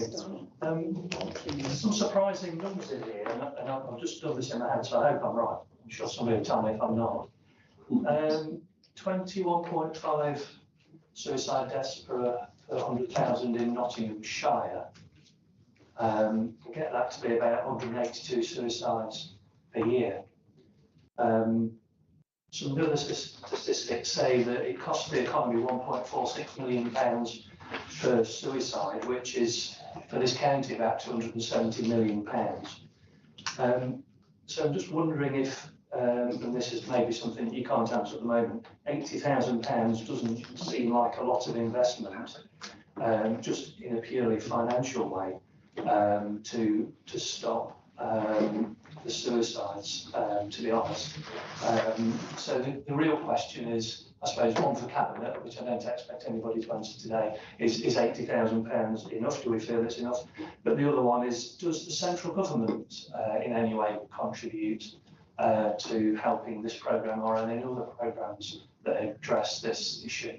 And I should also say thank you for everyone for the work that you've done on this. I know how important it is, not just here but across the country, and I would imagine there's very few people who have remained untouched by this subject. So thank you. Thank you for your question. In terms of the rate is similar to the national average, which is 10.6, correct me if I'm wrong. So slightly different in terms of that. And obviously we talked about the number of 237 in terms of individuals that unfortunately had their suicide in Nottinghamshire within that period. And so just to clarify numbers on that. In terms of investment, you're right that we currently have an £80,000 investment specifically on suicide prevention work. That comes through funding through the public health grant. And we are looking at, as part of that, evaluating the work that we're doing. I think we've seen some really excellent progress. And I think the thing that we need to be really clear around here is that having one pot of funding is not going to solve this. It's really about that collaborative approach. So how are we all doing our work to reduce the stigma around suicide? How are we thinking around how we're working with our colleagues in police or adult social care or health services, for example, to enable our population to feel and have those conversations when they need them. So I think the investment that we've seen at the moment, we've seen some really good progress. We will absolutely review in terms of the investment that we might be moving forward. But I think it is worth acknowledging as well that we want to do more around mental health and emotional wellbeing generally, which will also contribute towards this agenda. And we'll be thinking around how we might want to do that moving forward. But certainly at the moment, I think that we're feeling that's about right. And that's following, there was an ending of some more central specific funding around suicide prevention. Do you want to add? Yes, just to mention that the £80,000 is obviously our public health sort of investment in this agenda, but there's such a lot of partnership work that also happens that supports suicide prevention, particularly in our health services, so mental health support, crisis support, all of those actions also help reduce suicide as well. We did used to get some sort of transformation funding from NHS England on this agenda. That finished, I believe, in 2022 or thereabouts.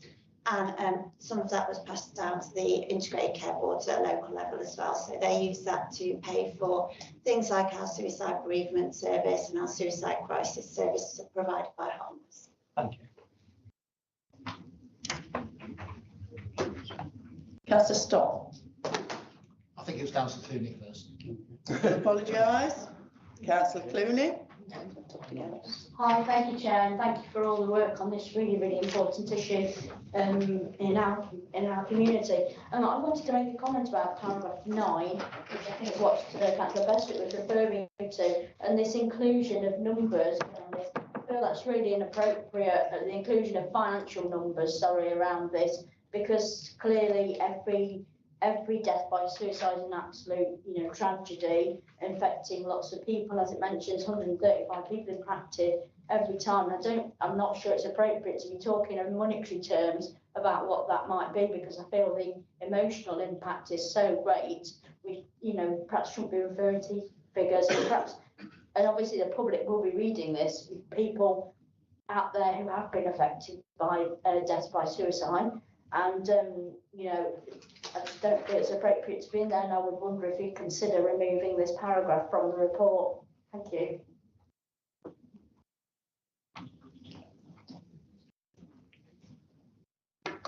I want to say that there'll be a question for the whole of the committee then. Do we feel that that figure is inappropriate, as asked by Councillor Clooney? Which section was it again? Paragraph 9 on page 40, where it mentions about, sorry, Page 40. Yeah, where it's mentioning about the financial cost of death by suicide, and I don't think that should even be a consideration.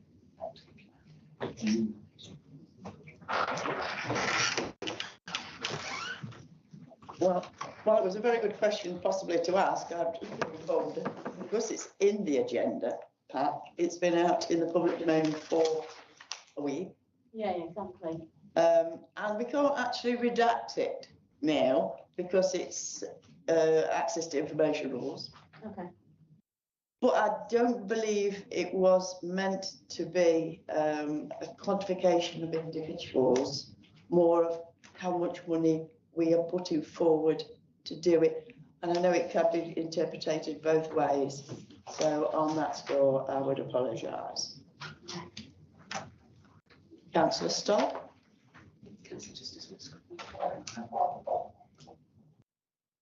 You want to? Sorry. Yeah, I just wanted to confirm that it's not an attempt to quantify the costs of death by suicide at all. And it is there to illustrate another way of illustrating the absolute impacts. And it's in line with what's published nationally. So it's a measure which would be found in other places, not just in the document today. Thank you very much for that clarification. Thank you. Councillor Stoll, we'll get to you.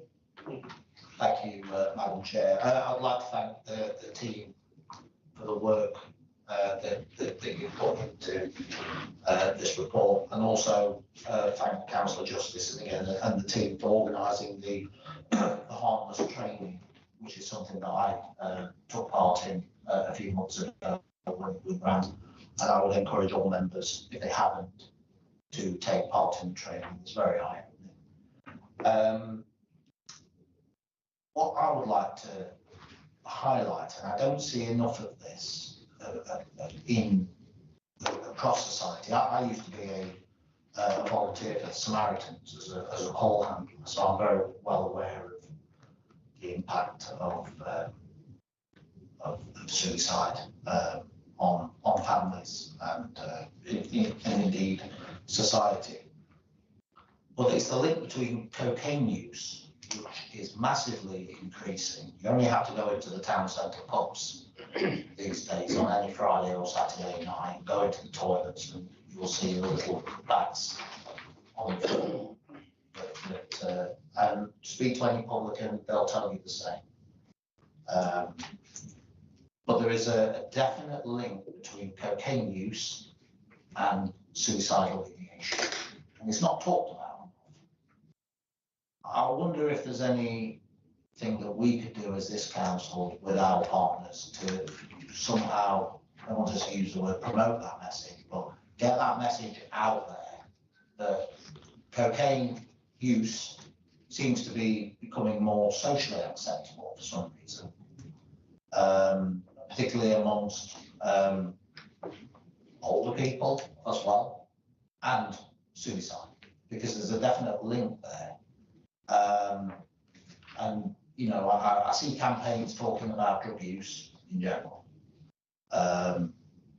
but never a link between the two.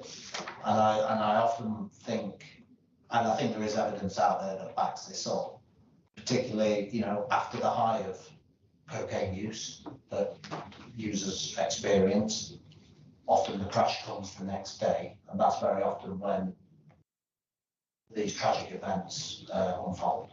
So I just wondered what your thoughts were on that, and whether there's any, you know, whether you've come across any evidence that backs that up. So thank you. You're taking that one, Keith. I can do. So thank you for your question, Councillor Stoll. So in terms of some of the work that we do, the suicide prevention work works very closely with the work that we do around substance use. So we have a really good provider of substitute services, which has changed with growth in the county. And we know, and you'll see in the report, that use of drug and alcohol use is a risk factor. That means you might be at slightly higher death by suicide.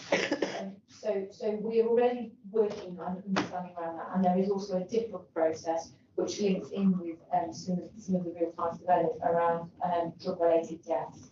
So whenever we see a number of really tragic deaths, then we will look at what potentially the causes are and what the links are across different areas. Because we do know as well that there are a number of individuals, and we talk about them in this sport quite a lot, that might have severe multiple disadvantage. So they might have a lot of complex barriers and complexities in their life. It might be around substance use, it might be around homelessness, it might be around domestic abuse, it might be around mental health. And all of these factors have a really significant interplay. So with a lot of the work that we're doing, we're always looking at how do these factors interact and sort of respond with each other. So we can take your comments back, or we can specifically look at cocaine specifically, but just be assured that the services are working together on some of this. Lucy, I don't know if you want to add anything now. Nothing in particular. I know that Change Grow Live as one of our partners are really committed to this agenda as well. They support their staff to go on suicide prevention training and review their processes regularly and practices. So people accessing their services do get access to support and are able to pick up some of those risk factors and hopefully intervene earlier when they can. Councillor Wilmot, did you?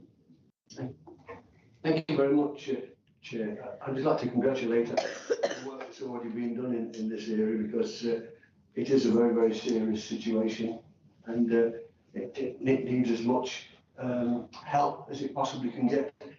I think the two main areas that need to be improved, even though we're doing a lot about it, is training and partnership working. And when I mean partnership, I don't mean just the council itself and the big organisations. I mean charity groups, I mean churches, I mean the scouts, the cadets, all the smaller organisations that have got, somebody's got to know about the issues so that they can identify them if they're in their organisation. And it's a great opportunity to get out that message, and it's got to be publicised more to make sure that everybody's got to know about all the problems, the mental health problems, the anxiety problems, all these smaller issues that get bigger and bigger if they're not alleviated or stopped. Can I say that I just wondered how effective the strategic steering group has been in translating the strategy and charter into system-wide action across health, local authorities, the community and voluntary sector, all those organisations that I've just said, and also other delivery partners. I just wondered how have we gone on into delivering all these people, so that everybody can get to know about it. Because the more people you get to know about it, the better chance of finding somebody that's got it. Lucy, are you taking that one? Thank you. I think there's a lot of relevant points there to the strategy, and that really sums up what we're trying to achieve through our work. So in terms of, I guess, the community and voluntary sector and our wider partners, we do have our strategic steering group, which sort of oversees delivery of the strategy, and that includes a lot of our partners. Underneath that, a few years ago now, we established a suicide prevention stakeholder network. We've got over 500 people that have signed up to that network locally. They receive regular information that's useful to them. We regularly promote the training and our communications campaigns through newsletters to those people. And we have a lot of community and voluntary sector partners on that. We have regular themed learning sessions of that stakeholder network session as well. So I think our most recent session was on understanding the link between suicide prevention and autism, and we had over 90 people attend that session, so we shared some really useful information through that. And we also have our community mental wellbeing grant scheme, where we're really keen to work with some of those smaller community and voluntary sector organisations and really recognise and support the good work that they do around supporting our community's mental wellbeing. We're also going to be launching our targeted communications campaigns in the next month, so we're focused on some specific groups there including men, people who've been bereaved by suicide and people with autism. And we are planning to directly send those communications resources out to a significant number of organisations to really spread that message to people who might not engage with us in other ways as well. And then we are also looking at the Crisis Resilience Fund as well, and how we can make sure people accessing that fund have access to mental health information. There was one other point you raised, Councillor, around how we kind of, yes, supporting and making sure our partners are delivering on this agenda as well. I know Louise touched on some of the pledges that some of our big organisations have made and our smaller voluntary sector partners. So that is good progress. What we'd like to do for our strategic steering group is, I guess, follow up on that on an annual basis, just to find out how well people have been delivering on those pledges that they made as well. Just that. Did I miss anything? Thank you very much. Councillor Smith.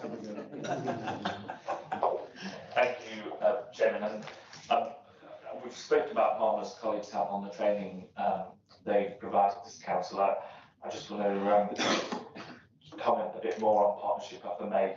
I represent on the borough a village that has 5 rail crossings, and I've received that call more times than anybody ever should in their lives, and it's difficult and it's awful, but when you talk about those 185, I think people it affects, the community impact it has on rural villages is huge. Everybody knows everybody, and it all leaves questions in your head all the time.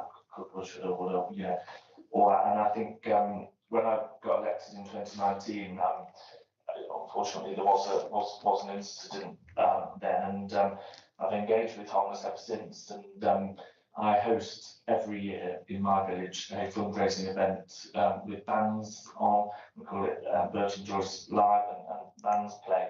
But it's not about that. It's not about the music. That just attracts the crowd. It's about having harmless there. They come with their banners and little business card things that offer support, and we raise money every year for them.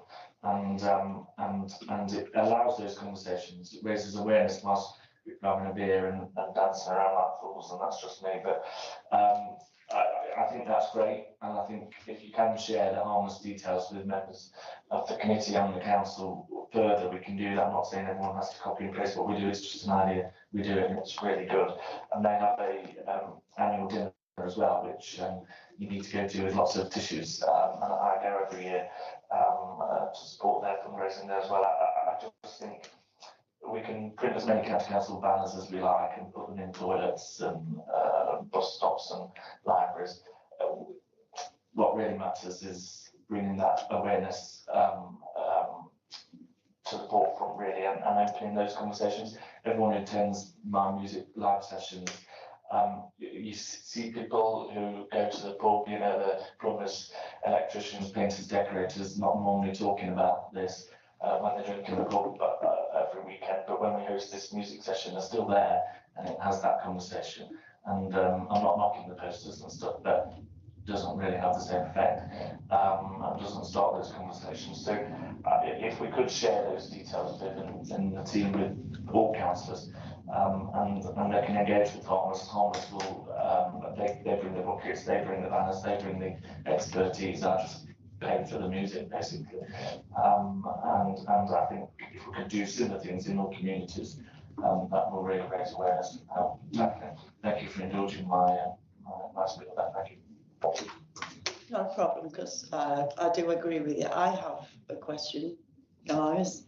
Well, I've got two. In my misconception of the situation, I usually attributed the act of suicide to senior people who had debts and worries and some life to have gone through. It seems to be more now that younger people are being affected by different things, I don't know, social media or just general bullying because they're not wearing the right jacket or the right shoes. I know you said you're going to do targeted approaches, I suppose what I'm building up to is, would this committee like this to come back? It's not a regular. Did you want it to come, bring it back and have the recommendation to bring this back? If not, because it's an 18 months, you said, of a 5-year programme. So if we discussed it later under that part, that's basically what I'm, but how are you going into or reaching the younger person would be of interest. Sorry for my misconception, really. Thank you. Yeah, thank you for the question. And in terms of children and young people, thankfully the numbers do remain low, and it is rare. But as we've included in the report, those deaths by suicide and self-harm have increased in children and young people kind of over the years. And you're right, there's a lot of, there's a lot of things going on there for everyone, but particularly that group of people. We are doing some targeted work around children and young people. So sitting underneath that strategic group, we've established a task and finish group that is specifically around children and young people. Again, that's partner wide and across the system, and really well represented to look at what more we could do for that group. And some of that includes looking at approaches around online safety and online harms, recognising the increase in risk there for our young people. The next network event that we're hosting for the members that Lucy referred to is specifically looking at children and young people, and will include online harms work. And as part of that, we think there are likely to be some targeted kind of comms and things that we work with. We'll do that in conjunction with Not Alone, and use kind of the expertise that they have around engaging with and co-producing with children and young people as well, to make sure it's appropriate. But then also, I think picking up on Councillor Smith's comment, this really is everybody's business, and that's the point that we're trying to make through this strategy. So yes, there is lots more posters and comms campaigns that we can do, but actually who is out there in the community that can also start to have some of these conversations, make people aware. It isn't just going to work if it's just as a county council. So that will be part of that specific work around children and people as well. And we'd be happy to come back again in whether that's another year and a half or whenever you feel might be appropriate, to hopefully report on even further progress. Thank you very much. Is anybody else who would like to go further on this? Councillor Chowdhury. Thank you very much, Madam Chair. To thank Lucy and Louise for your hard work in this report. What I can see here, I have a friend who's lost his child at a young age from school. I'm not talking. Not specifics. No, I'm not saying names or anything. So it's hard work for parents to. So we need a lot of support in that occasion.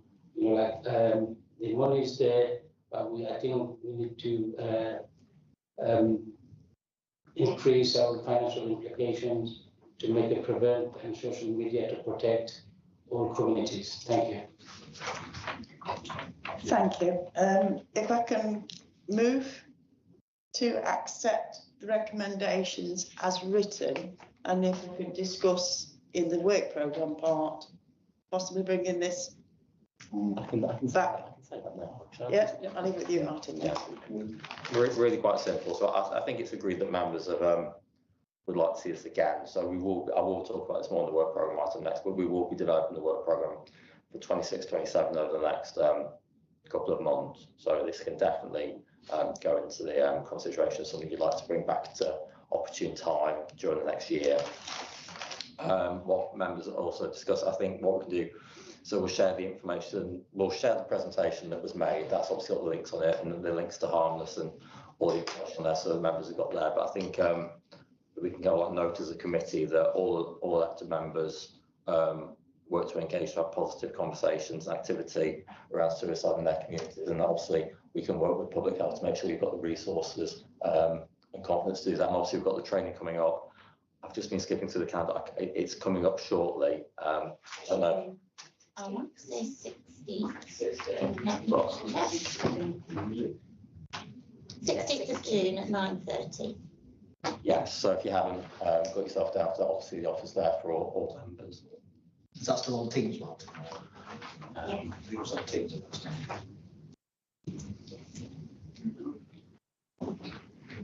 So that's it, so it's just take the vote. So if you'd like to do a show of hands on the recommendations, thank you. That's appreciated. Thank you very much.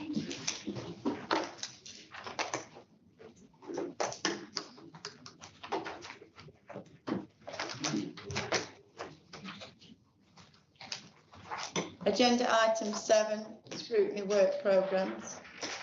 Note that the report is on page 53 to 82 of the agenda pack. And Martin, if you wouldn't mind. Yeah, no problem at all. So we've obviously only got like one meeting left on the current work programme. That's on the 2nd of July, and obviously the issues that are detailed in the report. But just note that we will be doing a similar process to last year, but we'll just be doing it not in the actual committee meeting. So we'll be getting details out to you soon about a 1-hour workshop. So colleagues will be coming to present what's happening over the next year in the remit of overview committee. So that's obviously our public health chief executive and any other like big overarching council activities. Members will then have an opportunity just to make a very long list of suggestions for inclusion. And then what we'll do after that, towards end of June, beginning of July, we'll be working with the chair, vice chair, and representatives from the other political groups to make a short list. And then we'll get the work programme hopefully drafted by the end of July. And like last year for overview, we will be inviting all councillors to join that session so that all members have the opportunity to make the input about what scrutiny will be potentially looking at during the next year. So basically the same as last year, guys. I won't interrupt to everybody. Not everybody took the opportunity, but it's going to be there again. Because everybody can have a good idea, or nobody's without idea. Yes, Councillor Bestwick. Thank you, Chair. I think I mentioned at the last overview about my request to have a look at the progress on the SEND school places and how that waiting list was being addressed. Is that something that I need to now bring up at this working group? Sorry, yeah. It's to be like children's or place, because obviously it's working between those two. However, we are running the sessions for the other committees, and I think we have got those booked in. And while we're not kind of like making it massively, sending it to everyone, if you would like to come to those sessions, you're more than welcome. Right, okay, so because it's not on here at the moment, so I need to put it on for next year, is that right? Yeah, well, we do have regular updates on SEND, so I think we can put it in there that you would like delivery of like school places and how that's going. And I think there is also, hopefully, we should be getting, before the summer, we should be getting a visit sorted out to the new school at Ravensdale as well. So, okay, thank you. Councillor Smith was first, please. Thank you, Chairman. Martin, if you look at page 6 of the pack, the committee agreed that we would have a constant item on the efficiency working group, and taking into account what you've just said about the fact that this year's hasn't been created yet, can we just make sure that that's included? Because if it doesn't get fed back through the chairman, the committee's already resolved to do that.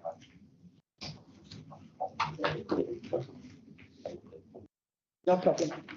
Yes. Thank you. Councillor Wheeler. Thank you, Chairman. Just to raise points that was on page 65. It's the Adult Social Care Health Select Committee on the reviews to look at the transition of service users from the children's and young people's to adult social care services. I know it's also on the children's work programme. Obviously, it's not been programmed yet to say it's raised in 23-24. That one, which is a long time ago. Can we just make sure that's given priority to put onto work programme? I know there's a bit of work with children to make sure it's joined, but that is an important piece of work. So we've seen the transition issues there. I think it's really important as a committee to look at that too if we can. Yeah, we'll definitely get that one. I'm keen to get one because that's been on there a long time. I'm aware from colleagues in children and adults that that work, it probably would be quite an opportune moment to do that, coming up soon. Obviously, we'll because we are currently doing, there's reviews happening in children's on kinship at the moment, and so obviously we can only do one review at a time. However, I think that probably will be the first one to get going with after the summer. It's okay. Sorry. So, anything else on the Councillor Clooney? Can I just make a point about the next overview meeting, 2nd of July? There's a couple of things on there about LGR impact, and I'm not sure we're going to know enough by that point about what the outcomes of LGR. So I wondered if that's still relevant to be discussing those things at the next meeting. Thank you. When we get to kind of like July, the work programme, obviously this work programme was set up kind of like nearly a year ago, and like based on those things. What we have with the chair and vice chair, we have what's called like an agenda setting meeting. So like well before the meetings we sit with like the senior officers, chair, vice chair, myself, and Sarah, and we have a conversation on firstly whether all the items on the work programme are still timely because things change. And if they are timely, what would the chair and vice chair like those reports to look at? As you've highlighted, these are probably ones that we'll have that discussion because of other thing. Timelines are slightly later than what we anticipated like a year ago. That's probably something that will be like pushed down further to after the summer. So yeah, that's a good point. So I can see, I don't know if you can see at the bottom of the item about menopause policy is pending or scheduled. So could we do that instead, potentially, or just consider for the, things drop off the July meeting? There's quite a lot on the July meeting, even if you lost one thing. But with that policy, we are having conversations with colleagues about that. So there will be some updates about that coming soon. Okay, thank you. Anything else, gentlemen, ladies? No. Sit then. Thank you. Close the meeting. Thank you very much. Thank you very much. Thank you. Well done. Right, you nearly managed it without. It was the first one, wasn't it? Yeah. And then Stuart doing wandering. Yeah. Sitting next to me. Oh, fantastic. Yeah. We'll get them.